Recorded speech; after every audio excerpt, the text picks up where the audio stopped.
Wren Alcott had been a veterinary technician for 4 years, and in that time she had developed a reliable instinct for the difference between an animal that was sick and an animal that had simply stopped trying, because those were not always the same thing, and the treatment for each was different.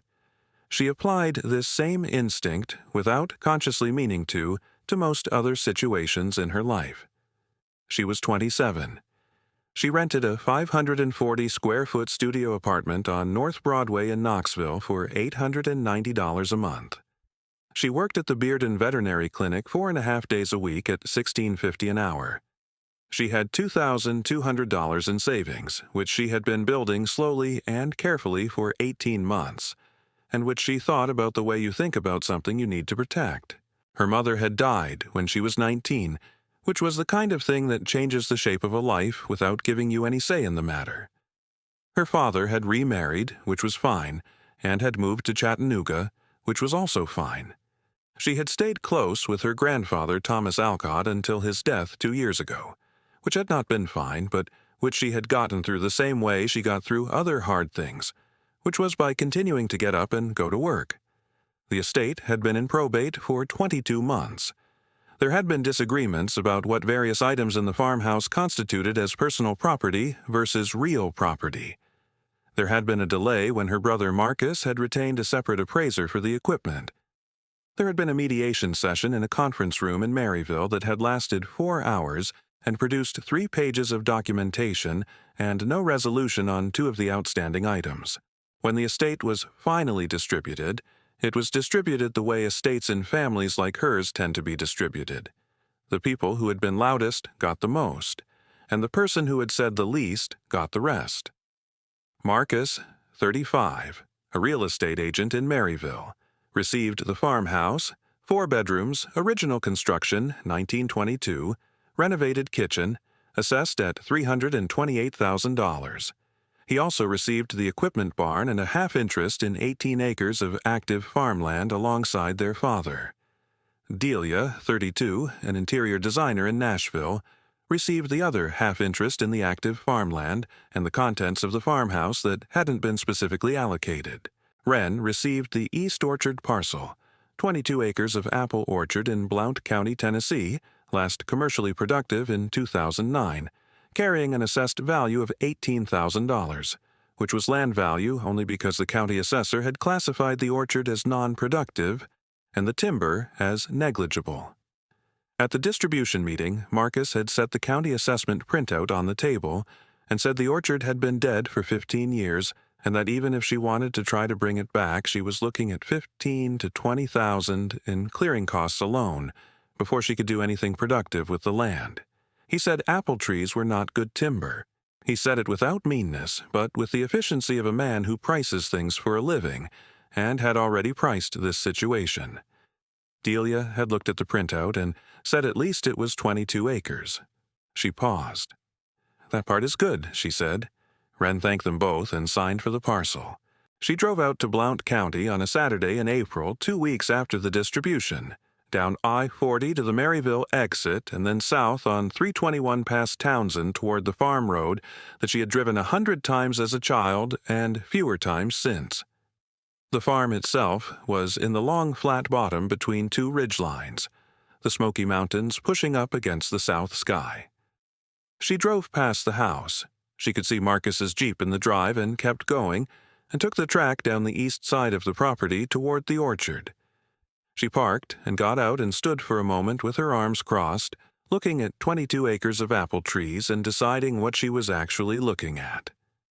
The living section, and about 14 acres in the center and west, was not dead. The trees were old. Their trunks were 2 feet across, the bark like worn leather with the particular roughness of bark that has spent 100 years dealing with East Tennessee winters.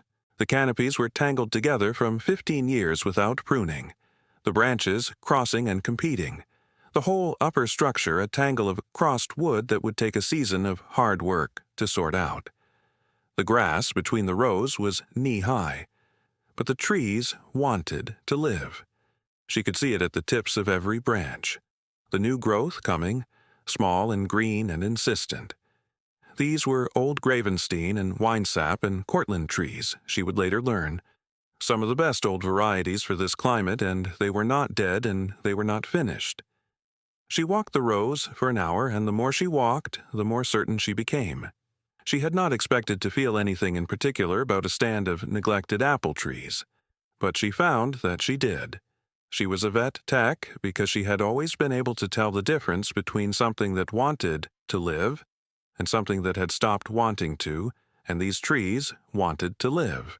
The Gravenstein variety especially. She would learn later that Gravenstein apples were one of the oldest cultivated varieties in continuous production, that they had been in American orchards since the early 1800s, that good Gravenstein trees properly managed could produce for 80 or 100 years. The trunks on the oldest specimens in this orchard were wide enough that she could not close her fingers around them, and the root flares at their bases pushed up through the soil in the way of something that has been there long enough to own the ground. She put her hand on one trunk and felt the roughness of it, the life of it just beneath the bark, and she thought, "These are not dead things. These are patient things." The northeast section was different. About 3 acres in the corner, maybe a little more. The trunks were black, the bark gone, the exposed wood bleached and dry and splitting at the grain. Dead. Years dead. Wild grapevines climbed the standing trunks and the fallen ones. No new growth anywhere in that section. Not at the branch tips, not at the root collar, nothing. She stood in the dead section for a while. The soil under her boots was different here too. Darker, heavier, the kind of soil that had been well worked and well amended at some point and had held its quality through the neglect. She was thinking about the soil, about what it told her about the history of this corner of the orchard, when she noticed the rectangle. It was not obvious. It was not a thing you would see unless you were looking at the ground directly and carefully, which she was, because the soil had made her curious. A section of the orchard floor, roughly 8 feet by 5 feet, where the vegetation was different from the wild grape and bramble that covered everything else in the dead section. Low clover, mostly. Some plantain. A uniform low cover, as though something beneath the soil was affecting what grew above it, or as though this particular patch had been disturbed within living memory and had grown back differently than the surrounding ground.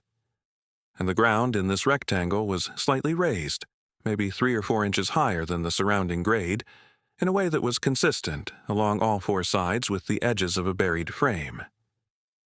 She drove back to the main road and found a hardware store in Maryville. She bought a folding shovel. She drove back. She started digging in the center of the rectangle, working carefully, moving the topsoil in shallow layers. At 18 inches, the blade hit something. She cleared around it, hard wood planks. She dug along the perimeter of the rectangle and found the frame. Oak planks set in a timber surround, the earth packed in solidly around it over decades, the planks themselves sound, the wood dry and dense. The trapdoor itself was sealed at its edges with pine pitch, dark and crystallized, cracked in places where the wood had shifted over the years. An iron ring in the center, bent flat into a recess. She worked the ring upright with her pocket knife.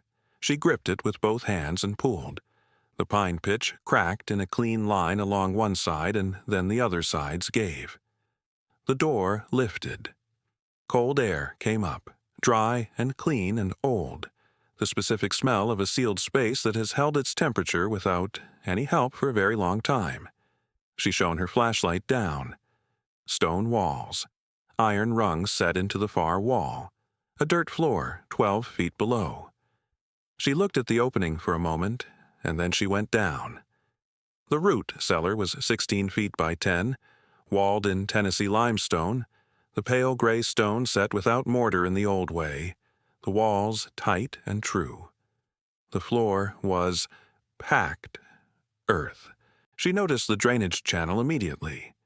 A slot cut in the base of the east wall, angled toward the far corner where a flat sump stone sat flush in the floor. She pressed her hand against the stone wall.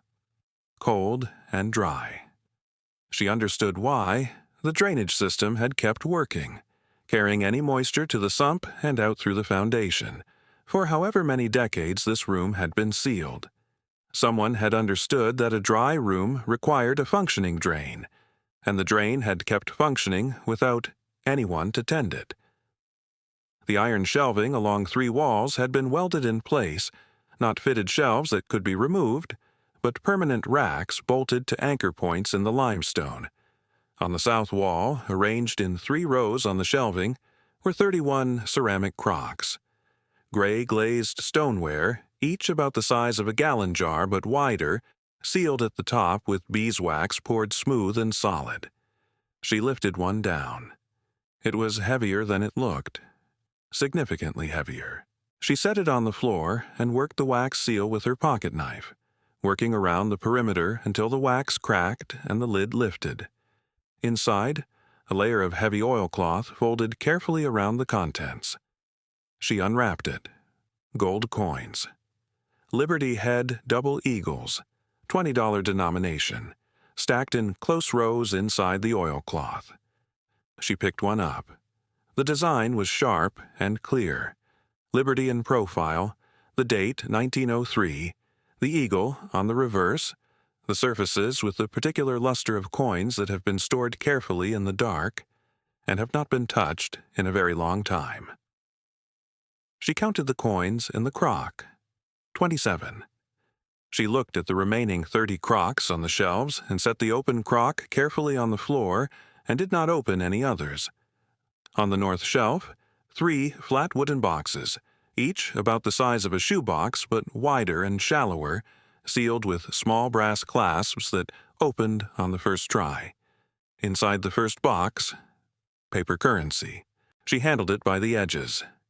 Confederate bills, whole uncut sheets, the printing clear and the paper intact, the denominations and state seals visible.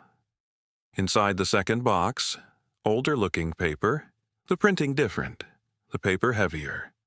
She turned a bill to the light and read the text at the top. United States, demand note, $10, 1861.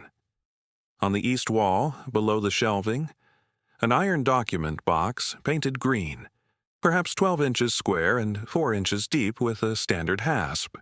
Inside, a folded document and, beneath it, a canvas-wrapped bundle tied with cotton string that had yellowed but held. She set the bundle aside and unfolded the document.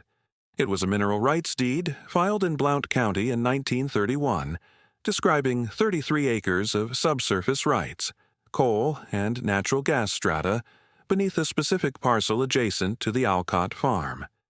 The grantor was identified as the county. The grantee, Harlan J. Alcott. In the lower left corner, a handwritten notation in a different ink. Renewed, April 1989, Thomas R. Alcott. She set the deed flat and untied the canvas bundle. Inside, letters.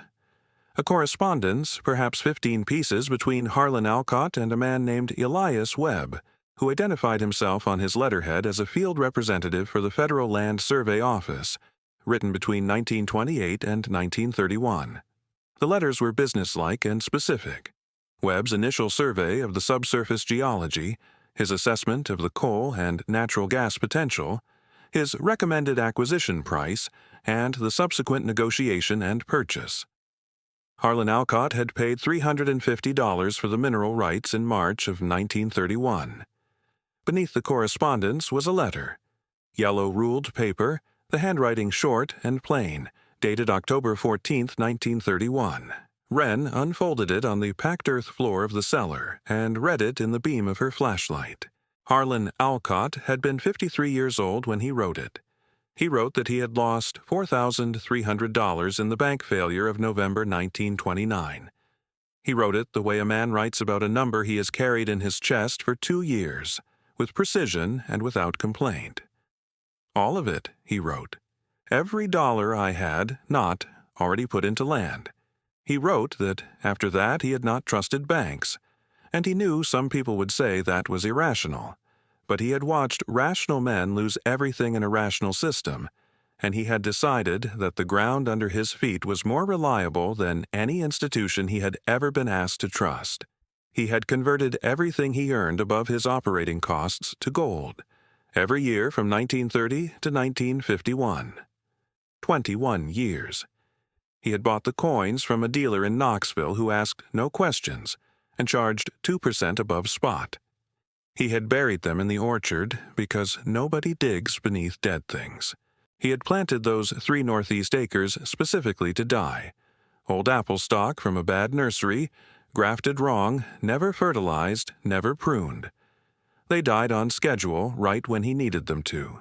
He wrote that the mineral rights deed was in the iron box and was worth more than the coins in his estimation if someone managed it properly, because coal might be finished, but natural gas was not going to be finished in anyone's lifetime. He wrote that the orchard was going to come back if someone gave it enough time and attention. The soil in the East Grove was some of the best he had ever worked, he wrote. Deep topsoil, good drainage, the right amount of slope for air circulation. The trees were old Gravensteins and winesaps, and there was nothing wrong with them that 40 years of neglect couldn't explain and another 20 years of care couldn't fix. He wrote, "I know this will not be read by me. I am putting it here so that whoever comes after will know that I was not a man who gave up when things went wrong. I was a man who put what he had into the ground and trusted the ground to keep it. The ground has never let me down. I do not think it will start now." Wren sat on the packed earth floor with her back against the limestone wall and read the letter twice. The second time she read it more slowly. She thought about a man who had lost everything to a bank failure in 1929 and had then spent 21 years converting everything he earned to gold and putting it in the ground, one crock at a time, trusting the ground to do what the banks had not. She thought about the 3 acres of dead trees he had planted specifically to die, the deliberate misdirection of it, the patience it required to watch trees fail on schedule and feel satisfied about that. She thought about the mineral rights deed he had paid $350 for in 1931, in the middle of everything failing, because he had looked at the ground and seen something in it that was worth $350. She thought he had understood something about value that she was only beginning to understand, sitting on his floor with his letter in her hands. She drove back to Knoxville that evening and called the county recorder's office in Maryville the next morning. She confirmed the mineral rights deed was on file, had been renewed in 1989, and had not lapsed. She called a probate attorney in Knoxville named Patricia Sohn, who reviewed the deed and the inheritance documents and called her back 48 hours later saying everything was in order and the rights were hers cleanly. She contacted a numismatics appraiser named Elaine Cho, based in Nashville, who drove to Blount County the following Saturday and spent 3 hours in the root cellar. Elaine Cho arrived at 8 in the morning with a soft tool case, cotton examination gloves, a high-powered loop, a small precision scale, and the small black notebook she had carried on every appraisal for 22 years. She descended to the root cellar and did not come back up for 3 hours. When Wren went down at the 2-hour mark to check, Elaine was working through the crocks with systematic patience.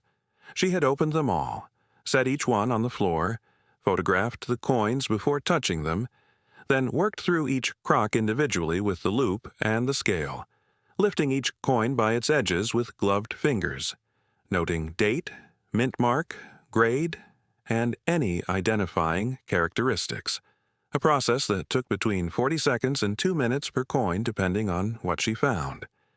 She did not hurry. She asked Wren if the drainage channel at the east wall had always been functional, and Wren said she believed so based on how dry the room was. And Elaine nodded and said that explained the condition, that moisture was the enemy of coin preservation, and this room had apparently had no moisture in it for a very long time. When she finally came back up, she sat in the folding chair in the orchard and looked at her notebook for a moment, and then told Wren what she had.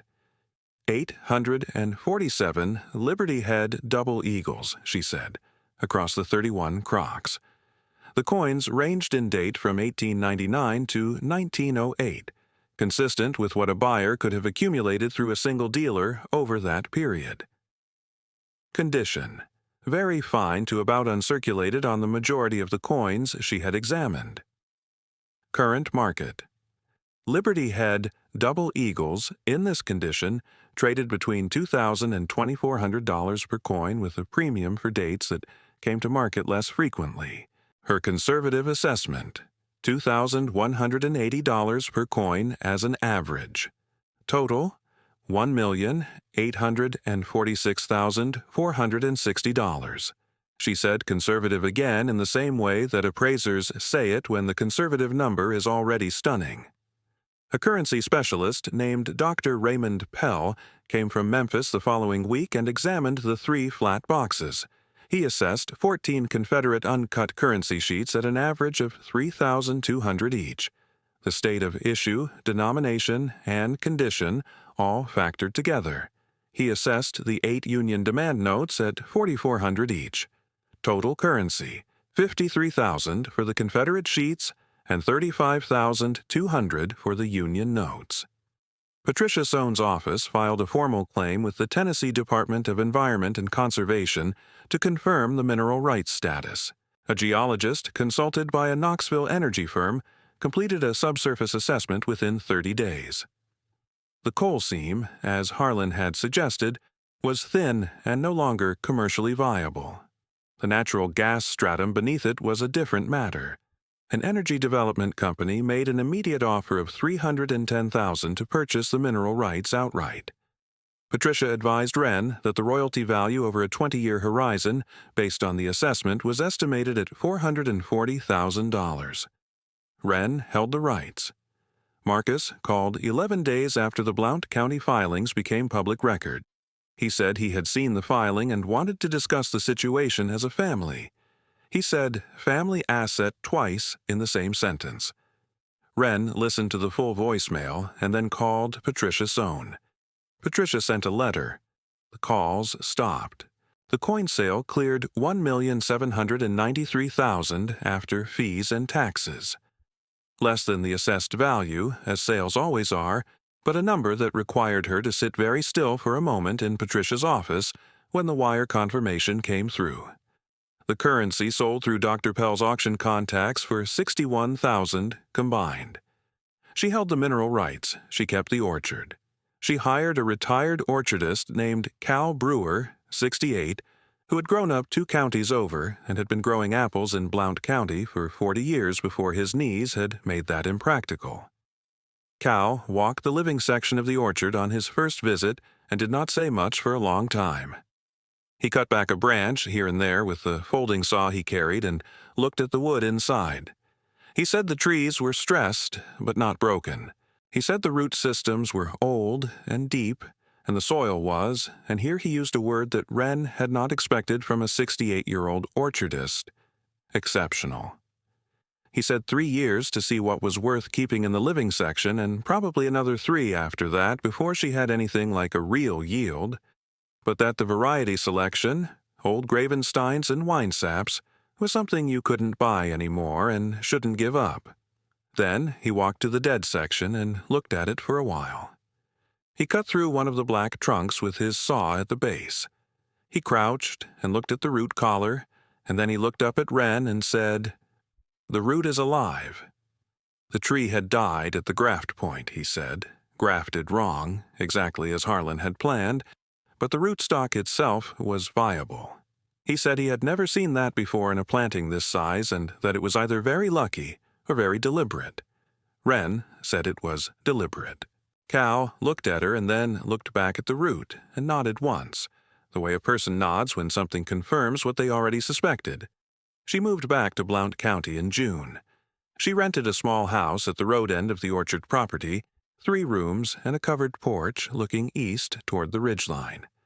She kept Harlan's letter in a small wooden frame on the kitchen windowsill, where the morning light hit it before it hit anything else. In the early mornings, before Cal arrived, she walked the orchard rows and watched what was happening in the trees, the slow, deliberate work of old root systems pushing life back up into wood that had been waiting for someone to stop neglecting it. She thought about a man who had put everything he had into the ground and trusted the ground. She thought about the fact that the ground had kept its side of the deal for 90 years. through every hard thing that had happened above it, without any assistance and without any complaint. She set her hand in the soil at the base of one of the old Gravenstein trees and felt the temperature of it, the specific warmth of deep spring soil, and she thought that was about the most reliable thing she had ever heard of. If this story stayed with you, please hit that like button right now and subscribe to Buried Fortune for more stories of hidden discoveries, impossible inheritances, and the fortunes nobody saw coming. Hit the notification bell so you never miss one. Tell us in the comments. If you found 847 gold coins buried under a dead orchard, would you sell the land or keep it?